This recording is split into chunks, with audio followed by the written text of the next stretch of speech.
Hi, I'm Gordon, and I'm one of millions of South Africans. I was born and raised here, and it's here that I want to make a difference. I know there are a lot of problems that this country needs to overcome. There are obstacles, there are threats, and we need to be aware of them. But sometimes I fear that one of the greatest obstacles to progress amongst us South Africans is that we're just so good at talking ourselves into a hole. It reminds me of the time I taught my daughter to drive. And the first time we were out on the public roads, she's going, there's a tree at the side of the road, and here comes a car in the opposite direction. What do? I calm her down and I say to her, well, I'm glad you're aware of those obstacles and those potential threats, but I think right now you need to be focusing on the space between. Go for the gap, baby. Go for the gap. Perhaps this is a bit of an analogy for us South Africans today. We need to be aware of the obstacles and the potential threats, but we should also be looking for the gaps between them. I'd like to take the liberty of reminding you of some of the wonderful things that we have in South Africa to be grateful for, and in a sense, that help to keep the way clear for our development and growth into the future.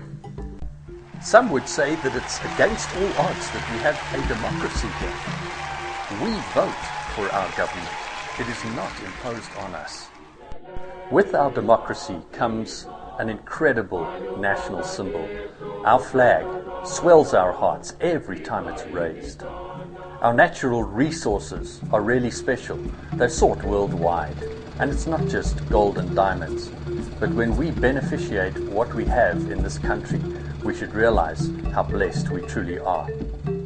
And we operate in what is essentially a free market system. If you want to do business in South Africa, you can, with relative ease. From the mighty Limpopo in the north to the towering Table Mountain in the south, we have beautiful sights to visit and places to be.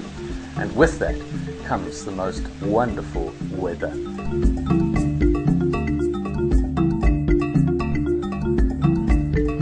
We have experienced very real reconciliation in this country. It's an ongoing process that still needs work, but we have moved forward.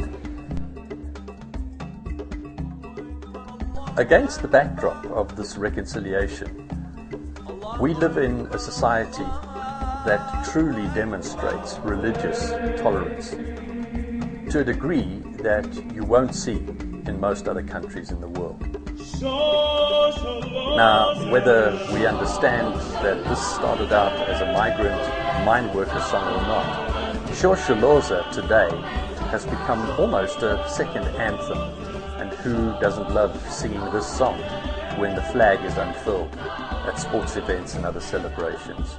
Almost in response to Shosholoza, we hear our wildlife roaring their approval of this country.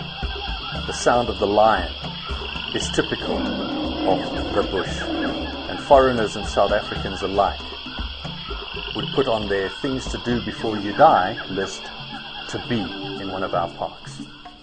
We have an incredible roll of honor. Men and women who live among us and have gone before us. I wouldn't dare try to put together a comprehensive list, but I would be bold enough to say that at the head of that list we should put our very dear Madiba. The roll of honor is a mighty one that our country can justifiably be proud of, and we need to honor the legacy of those who've gone before us by making our contribution, even as ordinary South Africans. Go ahead. It's up to you. Go for the gap.